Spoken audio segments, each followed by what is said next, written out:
Cari maklumat dan berita politik yang bebas, kupasan yang tepat, panas.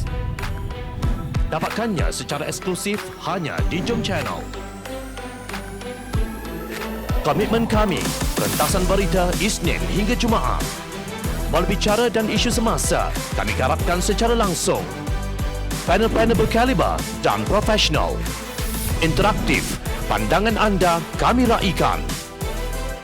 Jangan lupa bersama kami di setiap hujung minggu dalam edisi khas mingguan. Jom Channel, moving forward, sharing a new experience. Bertemu kembali rentasan berita edisi 921. Saya Zawazi Yusof dan antara paparan utama. Parlimen mesti bersidang. Adakah angkat bendera putih itu kerja orang gila? Kilang tetap punca COVID-19 terus tersebar. Bendera putih atau hitam tetap menunjukkan tanda kerajaan gagal.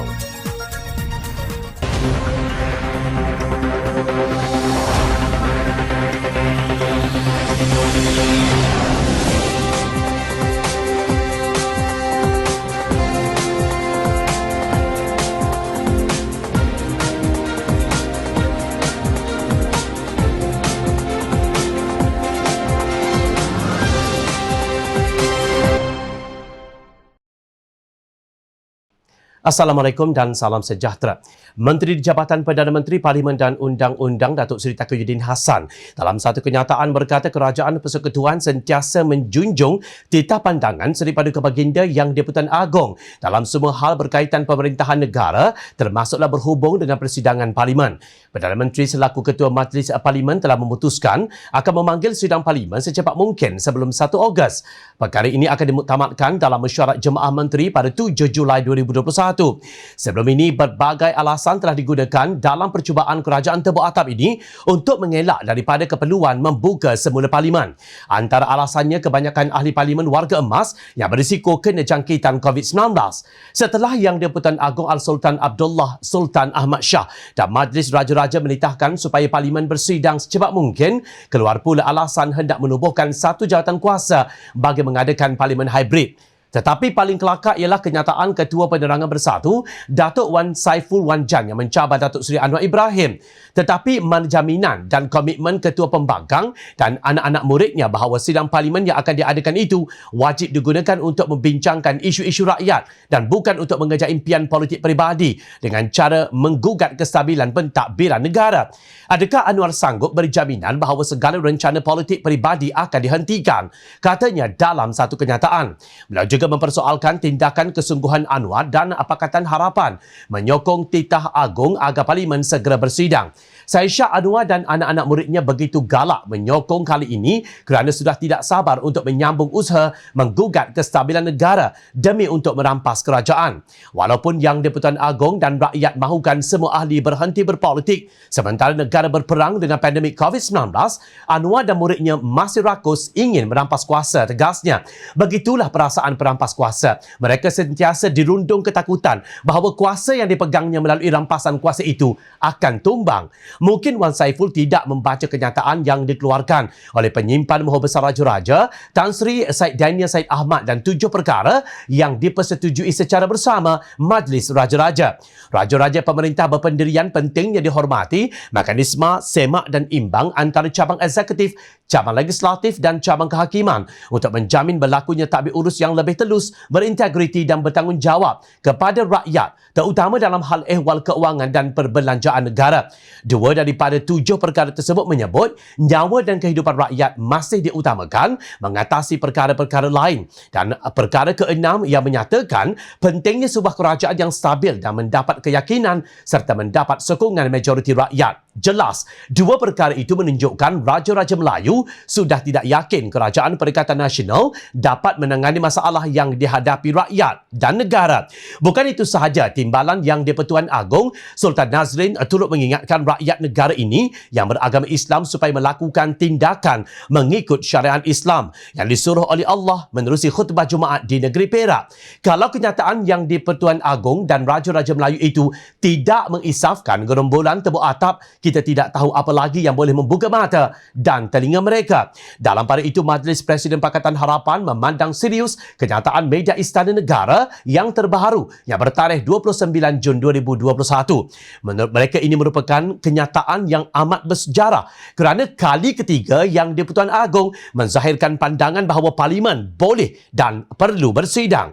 Namun kami kesal bahawa sehingga hari ini Perdana Menteri dan Menteri di Jabatan Perdana Menteri, Parlimen dan Undang-Undang tidak mengeluarkan sebarang kenyataan tentang langkah konkret untuk menjunjung titah Seri Paduka Baginda berhubung sidang Parlimen secepat mungkin sebelum 1 Ogos 2021. Ujar kenyataan tersebut yang dikeluarkan bersama oleh Presiden Keadilan Datuk Seri Anwar Ibrahim, Presiden Amanah Muhammad Sabu dan Setiausaha Agong DAP Lim Guan Eng pada 2 Julai. Majlis Presiden berpandangan Perdana Menteri dan Menteri di Jabatan Perdana Menteri, Parlimen dan Undang-Undang telah melakukan penderhakaan terhadap Yang di-Pertuan Agong dan Raja-Raja Melayu yang turut menzahirkan pandangan bahawa Parlimen perlu segera bersidang. Sekiranya Perdana Menteri dan menteri-menterinya masih berdegil menderhaka kepada Seri Paduka Baginda dan Raja-Raja Melayu, maka mereka bertanggungjawab mencetuskan krisis perlembagaan. Rakyat sekarang sangat tertekan sehingga ada yang telah membunuh diri dan ada yang telah mengibarkan bendera putih. Maka sidang Parlimen ini mesti memberi fokus isu rakyat dan bukan isu politik. Oleh itu, sekiranya Perdana Menteri tidak membuat sebarang pengumuman yang berkaitan sidang Parlimen selewat-lewatnya 5 Julai 2021, maka kami menggesa semua ahli Parlimen sama ada pembangkang maupun kerajaan yang menjunjung titah tuanku dan menghormati semangat perlembagaan menurut prinsip demokrasi berparlimen untuk bersama-sama ke Parlimen pada 19 Julai 2021. Tegas kenyataan itu. 5 Julai ialah hari ini. Selagi tiada tarikh yang dimuktamadkan, selagi itu kenyataan media Taqiyuddin dilihat sekadar melepaskan batuk di tangga. Ketua Penerangan Bersatu pula tiada hak untuk menentukan apa-apa syarat tambahan untuk Parlimen bersidang. Menteri Besar Kedah Muhammad Sanusi Muhammad Nur berkata beliau tidak mengiktiraf penggunaan bendera putih oleh individu di negeri Kedah sebagai tanda memerlukan bantuan makanan sepanjang tempoh Perintah Kawalan Pergerakan PKP yang dilaksanakan. Menurut beliau, Kerajaan Negeri Kedah akan terus membantu melalui Pusat Kawalan Operasi Bencana atau PKOB di setiap daerah dan Pusat Khidmat Wakil Rakyat PKWR, Dewan Undangan Negeri dan Parlimen iaitu Kerajaan. Beliau menegaskan tanpa bendera putih pun selama lebih setahun dikenakan PKPB dan PKPD, kerajaan telah menyediakan lebih 100,000 bakul makanan kepada rakyat yang memerlukan. Puluhan ribu lagi melalui PKWR, DUN dan Parlimen. Kata Muhammad Sanusi, menaikkan bendera putih sebagai satu inisiatif yang murni daripada NGO yang prihatin itu dirampas dan dijadikan alat politik oleh Amanah dan DAP untuk menggambarkan kerajaan gagal membantu rakyat yang terputus bekalan makanan. Maka ia sudah tidak putih lagi. Cabut tangan mereka itu sentiasa membawa kecomotan kepada niat yang murni, tegasnya. Malah beliau mendakwa ada ahli Parlimen pembangkang yang membantu untuk menaikkan bendera putih. Ini bukan kerja ahli Parlimen, itu kerja orang gila, kata Muhammad Sanusi. Amat menghairankan apabila Menteri Besar Kedah itu begitu antagonistik terhadap tindakan orang ramai yang menaikkan bendera putih kerana meminta bantuan yang tidak kunjung tiba. Muhammad Sanusi disarankan mengikuti siaran berita termasuk oleh TV swasta Astra Awani agar beliau menginsafi kesombongannya apabila melemparkan tuduhan bahawa Amanah dan DAP membawa kecomotan kepada niat murni menaikkan bendera putih itu. Ramai di antara mereka yang menaikkan bendera putih adalah yang sudah tidak tahu bagaimana hendak mendapatkan bantuan. Mereka menangis ketika mencerita kesempitan hidup mereka setelah kehilangan pekerjaan akibat PKP. Bagaimanapun hendak menghubungi PKOB atau PKWR apabila telefon bimbit sudah tidak ada data dan minyak motosikal sudah kering. Bukankah itu maknanya kerajaan sudah gagal dalam menangani impak COVID-19? Berbeza dengan sikap Menteri Besar Kedah yang melihat usaha menaikkan bendera putih itu sebagai propaganda politik, kempen tanda pagar bendera putih mendapat sokongan polis Selangor. Ketua Polis Selangor Datuk Arjunaidi Mohamad menegaskan pihak polis komited untuk mengenal pasti penduduk mengalami kekurangan makanan atau menghadapi masalah lain akibat pandemik COVID-19. Menurut beliau, pihaknya telah mengarahkan anggotanya untuk mengenal pasti penduduk yang terjejas. Katanya usaha sedemikian akan dipertingkatkan bagi membolehkan bantuan segera disampaikan kepada mereka. Bila dah kenal pasti, kita akan bantu mereka hubungkan dengan agensi berkaitan seperti Jabatan Kebajikan Masyarakat JKM, Baitul Mal dan sebagainya. Ujarnya, beliau juga meminta masyarakat yang menghadapi masalah seperti menghadapi kemurungan untuk mendapatkan bantuan. Jika jiran ada kemurungan sebab masalah ekonomi, dia boleh menghubungi balai pada bila-bila masa untuk mendapatkan bantuan. Kalau ada jiran dan sebagainya hadapi masalah, minta hubungi kita dan kita bantu salurkan bantuan, katanya pada sidang media secara dalam talian Jumaat lalu. Demikian sikap yang terbuka seorang penjawat awam yang tidak bersifat politik. Itu juga yang dilakukan oleh anggota polis Peronda Negeri Melaka yang melihat bendera putih dikibarkan di hadapan sebuah rumah. Ibu tunggal tersebut yang tinggal di Batu Berendam, Melaka, berkata keluarganya mendapat bantuan selepas anggota polis itu menyalurkan maklumat kepada orang ramai, termasuk pertubuhan bukan kerajaan NGO, agar sumbangan dapat disampaikan kepadanya. Terima kasih tidak terhingga kepada anggota polis itu yang meronda di taman ini sehingga menemui bendera putih di rumah saya, katanya seperti dipetik.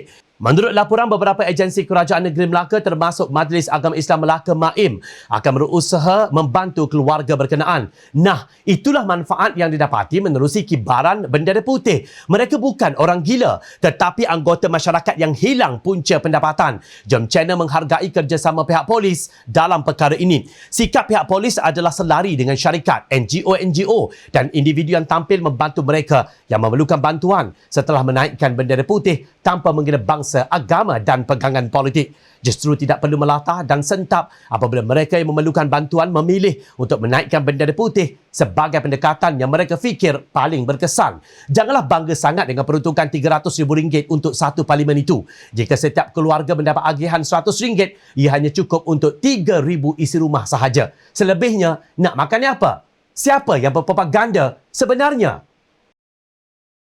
Menteri Perdagangan Antarabangsa dan Industri MITI Datuk Seri Muhammad Azmin Ali bertegas menafikan sektor kilang sebagai punca kes COVID-19 meningkat. Dalam satu ucapan di Twitter memetik Dr. David Nabarro, utusan khas mengenai COVID-19 untuk Pertubuhan Kesihatan Sedunia WHO yang berkata WHO tidak menganjurkan penutupan kecuali sebagai jalan terakhir untuk membeli masa.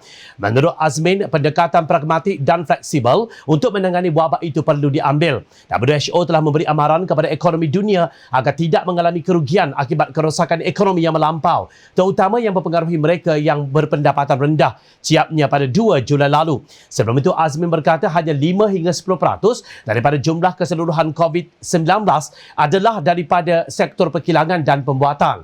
Katanya data yang disahkan di Kementerian Kesihatan menunjukkan bahawa 75% daripada kes-kes positif COVID-19 yang ada pada hari ini adalah bersifat sporadik, yang bermakna virus berkenaan telah berada dalam komuniti, lapor The Malaysian Insight.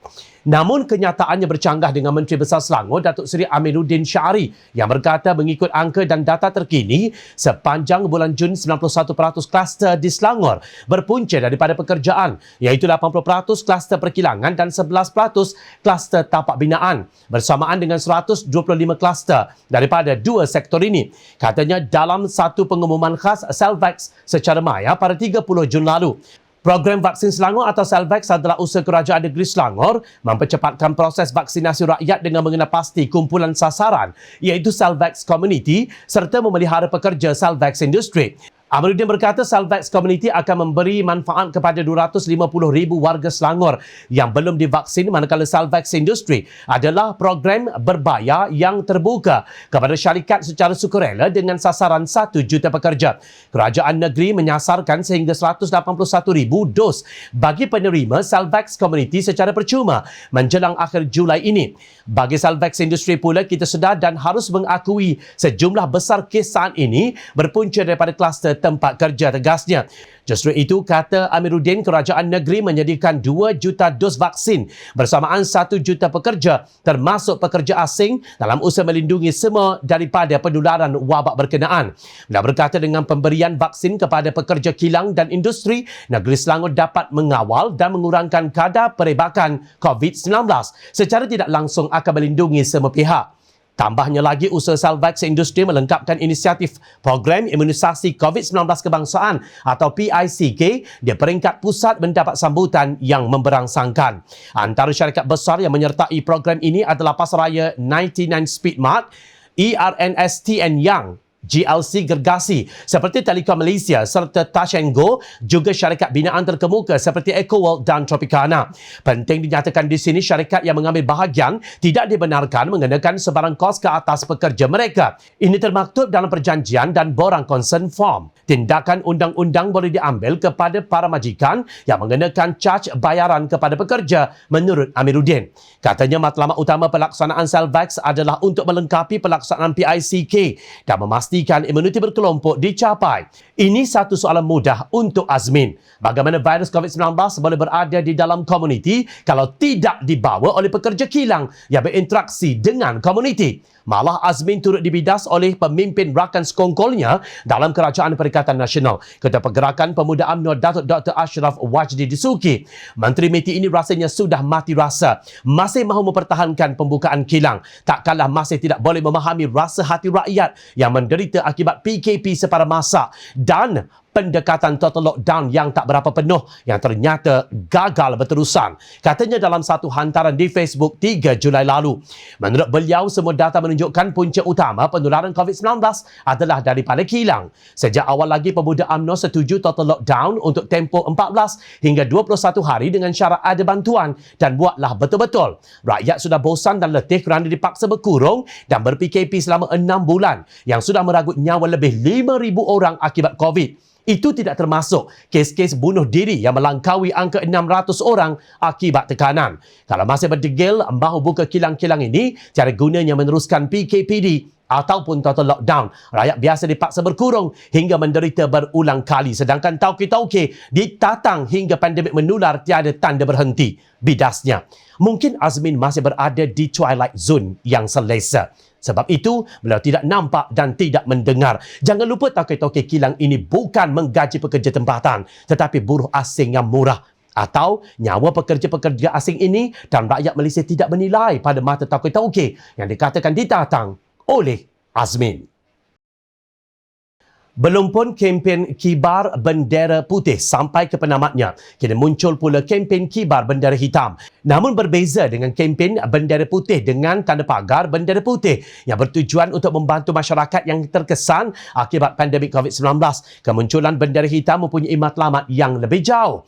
Menurut Sekretariat Solidariti Rakyat, antara tujuan kempen kibarkan bendera hitam seluruh negara dengan tanda pagar lawan dan tanda pagar kerajaan gagal adalah untuk menuntut Tan Sri Muhyiddin Yassin meletakkan jawatan, membuka parlimen dengan segera dan menamatkan darurat. Beberapa media melaporkan Sekretariat Solidariti Rakyat menyeru rakyat mengibarkan bendera hitam di hadapan rumah, kedai, jalan atau tempat sesuai sebagai tanda kekecewaan mereka. Bagaimanapun kali ini, Polis Diraja Malaysia mempamerkan pendirian yang berbeza dengan kempen kibar bendera putih. Pengarah Jabatan Siasatan Jenayah Bukit Aman Abdul Jalil Hassan dipetik Cosmo Online sebagai berkata pihak polis sedang menyiasat kempen itu di bawah Seksyen 4-1 Akta Hasutan, Seksyen 505-C Kanun Keseksaan dan Seksyen 233 Akta Komunikasi dan Multimedia. Namun siasatan tersebut dilihat tidak melunturkan semangat pemimpin-pemimpin pembangkang untuk terus turut serta dengan kempen berkenaan.